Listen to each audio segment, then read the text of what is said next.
So feature number one, and by far the most important one, actually tracking your food. So as I mentioned in the intro, there's two ways you can do this. So first of all, we can use the plus button on the taskbar at the bottom. So if I click the plus button, as you can see, it brings me up a few things if I want to add information to any of these.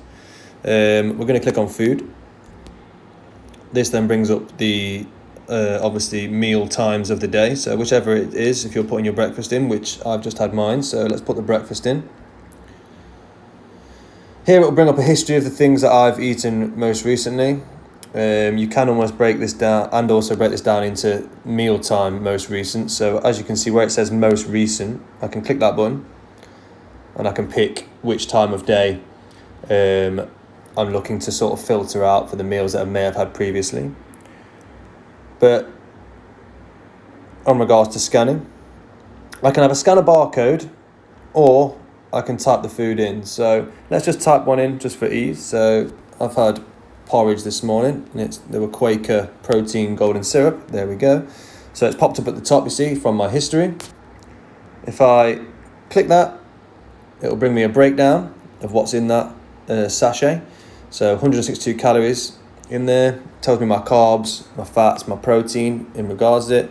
I've got serving size, I've got number of servings, and again, obviously it's just going to be one and one in regards to that, but it is something to pay attention to, as some things don't necessarily always come up with the best choice of serving size options, so it's something you may have to look at, but this is perfect for what we're doing.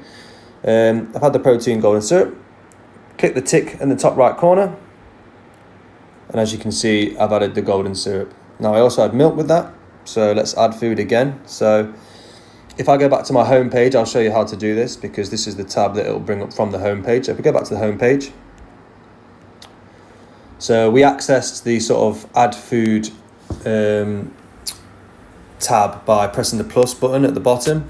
You can also do it by clicking the calories remaining bar at the top. So if we click on calories remaining on the bar, it'll bring us up this page that was just open to us after we inputted the protein oats that I had this morning. So here it brings up all my lunch, dinner, food, snacks, exercise, water. I need to add the milk that I had with my oats this morning, so I can click on add food under the breakfast tab and it brings me back to the same page. So again, I can click on and type in semi-skim milk, which is what I had, Aldi, 200 milligrams, yep, perfect. So this, as you can see on this one, it's slightly different with the serving sizes. Got 100 ml and I've put in 2 servings, obviously, because I've had 200 ml. Click the tick at the top right corner again, and there you go. Breakfast is in. As you can see, look at the top and how this has changed this sort of tab at the top. So obviously my goal never changes. That's what I've got in for the day. But it said I've had 260 food, no exercise, and now I've only got 2,240 calories remaining for the rest of my day. And that is simple inputting of food. Just a reminder, you can either click the top button from the home page, the calories remaining tab from the home page, or you can use the plus button at the bottom and access it through the food tab at the bottom there.